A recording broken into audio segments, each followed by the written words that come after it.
Hi hello అందరికి నమస్తే. ఏ ముహూర్తాన OG cinema shooting start చేస్తారో తెలియదు కానీ ఈ సినిమాకు రిలీజ్ సందర్భంగా దెబ్బ మీద దెబ్బ, కోలుకోలేని దెబ్బ. మొన్న ఈవెంట్ జరిగిన రోజు పవన్ కళ్యాణ్ గారు కత్తులు పట్టుకొని తిప్పడం, వాళ్ళ అభిమానులు కత్తులు పట్టుకొని తిప్పడం, పవన్ కళ్యాణ్ గారు అక్కడ మాట్లాడినటువంటి మాటలకు సంబంధించి పెద్ద ఎత్తున చర్చ జరిగింది. సో చాలామంది దుమ్మెత్తిపోసారు, ఏంటి పవన్ కళ్యాణ్ గారు ఏంటి, ఆయన ప్రవర్తన ఏంటి, కత్తులు పట్టుకోవడం ఏంటి, ఆ మాటలు ఏంటి అనే దానికి సంబంధించి పెద్ద ఎత్తున చర్చ జరిగింది.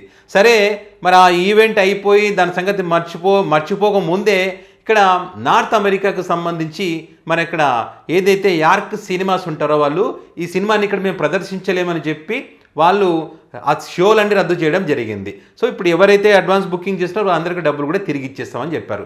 ఎందుకంటే ఈ సినిమాకి సంబంధించి ఆ యార్క్ సినిమాస్ పైన ఒత్తిడి వస్తున్నటువంటి కారణంగా మాకు ఇక్కడ డబ్బుల కన్నా వీటన్నిటికన్నా అక్కడ ప్రజల సేఫ్టీ ముఖ్యం, మాకు వారి యొక్క భద్రతను జాగ్రత్తగా చూసుకోవాల్సినటువంటి బాధ్యత మాకుంది, కాబట్టి మేము అనైతికమైనటువంటి పనులు మేము చెయ్యమని చెప్పేసి వాళ్ళు మరి ఆ సినిమా షోలన్నీ కూడా రద్దు చేయడం జరిగింది. అంటే ఒక విధంగా పెద్ద షాక్ అది. సో అది నిన్న జరిగింది. సో దాని నుంచి ఇంకా కోలుకోకముందే ఈరోజు తెలంగాణ హైకోర్టు మరొక షాక్ ఇచ్చింది.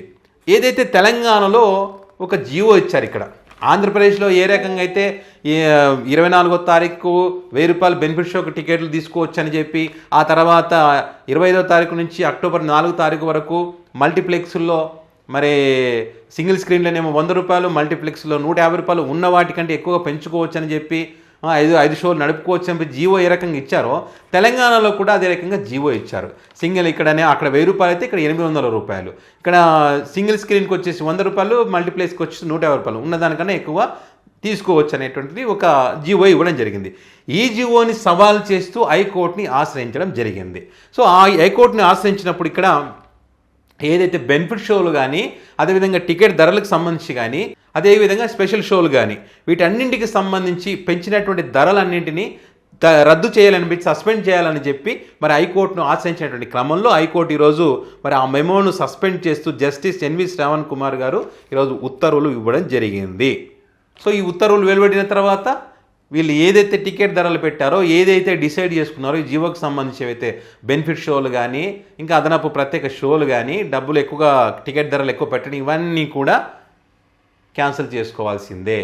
చూడండి ఏ రకంగా ఆ సినిమాకు షాకుల మీద షాకులు తగులుతూ ఉన్నాయో. ఇప్పుడు నిన్న నార్త్ అమెరికాకు సంబంధించి ఆ రకంగా వాళ్ళు డిసిషన్ తీసుకోగానే కొంతమంది వాళ్ళ మేధావులు, వాళ్ళకు అనుకూలంగా వీడియోలు చేసే మేధావులు, న్యూట్రల్ జర్నలిజం అనే మేధావులు దీని అంతటి వెనక జగన్మోహన్ రెడ్డి ఉన్నాడని చెప్పి మా డిస్కషన్ పెట్టారు. అప్పుడే జగన్ అభిమానులు వీళ్ళంతా సంతోషపడుతుంటారు, వాళ్ళు కోరుకునేది వాళ్ళేదో రాజకీయం చేస్తున్నారని చెప్పి ఎంతసేపు జగన్ మీద ఏడిస్తారు. కానీ బాలకృష్ణ గారి అభిమానులే అక్కడ ఎక్కువగా ఉన్నారు కాబట్టి ఈ సినిమా అక్కడ ప్రదర్శించకుండా వాళ్ళు అడ్డుకున్నారనే ఒక చర్చ కూడా నడుస్తుంది. దాని గురించి అస్సలు మాట్లాడరు. సో ఇప్పుడు తెలంగాణలో ఈ రకంగా జరిగింది కదా, మళ్ళీ దీన్ని కూడా జగన్ గారి మీద నెట్టేస్తారు, జగన్మోహన్ రెడ్డి ఏదో చేశారని చెప్పి. ఇక్కడ రేవంత్ రెడ్డి గారి ప్రభుత్వం ఉన్న కూడా జగన్మోహన్ రెడ్డి గారు చక్రాలు తిప్పాడు, జగన్మోహన్ రెడ్డి గారు ఏదో కుట్ర చేశాడని చెప్పి కూడా మళ్ళీ జగన్ గారి మీద నెట్టేస్తారు. ఎందుకంటే వాళ్ళకు ఫస్ట్ వాళ్ళ నోటి వెంట వచ్చేది జగన్మోహన్ రెడ్డి. ఈ అంశాల గురించి ఎవరైనా మాట్లాడితే ఇది పేటీఎం బ్యాచ్. ఇప్పుడు మనం ఉన్న విషయమే చెప్తున్నాం, ఉన్న విషయం చెప్తే పేటీఎం ఎంత వచ్చిందని మాట్లాడతారు కొంతమంది మూర్ఖులు. నిజాలు వాళ్ళు జీర్ణించుకోలేరు అన్నమాట. మనం చెప్పే నిజాలకు, మనం అడిగే ప్రశ్నలకు వాళ్ళ దగ్గర ఆన్సర్ ఉండదు. సో అది వాళ్ళ పరిస్థితి. సో అందుకే నేను అంటుంటాను, అరే బాబు మీ సినిమాలను ఎవ్వరు ఆపరు, మీ సినిమాలను మీరే ఆపుకుంటారు. మీ ప్రవర్తన వల్ల, మీ ఓవర్ యాక్షన్ వల్ల మీ సినిమాలు మీరే ఆపుకుంటారు. హరిహర వీరమల్లుకేమో ఏ రకంగా జరిగిందో మనం చూసాం. ఇప్పుడు ఈ సినిమాకేమో ఎవరి సినిమాని బాయ్కాట్ చేయలేదు, వైసీపీ వాళ్ళు కూడా ఏం టార్గెట్ చేయలేదు దీన్ని, వేరే ఇతర హీరోలు కూడా ఎవరు టార్గెట్ చేయలేదు సినిమాని. కానీ ఈ రకంగా నార్త్ అమెరికాలో ఆ రకంగా, అండ్ అదేవిధంగా తెలంగాణలో ఈ రకంగా కొంతమంది ఫ్యాన్స్ అసంతృప్తి, ఖచ్చితంగా అసంతృప్తి ఉంటుంది కదా ఫ్యాన్స్లో. ఆ ట్రైలర్ చూసిన తర్వాత చాలామంది డిసప్పాయింట్ అయ్యారంట కాంతారాను దీంతో కంపేర్ చేసుకుంటూ. సో ఇది పరిస్థితి ఓజీ సినిమాకి సంబంధించి. మరి వీళ్ళు ఎవరన్నా మళ్ళీ హైకోర్టుని ఆశ్రయించి మళ్ళీ ఆ ఉత్తర్వులు రద్దు కాకుండా చూసుకుంటారా లేకపోతే వదిలేస్తారా అనేది చూడాలి.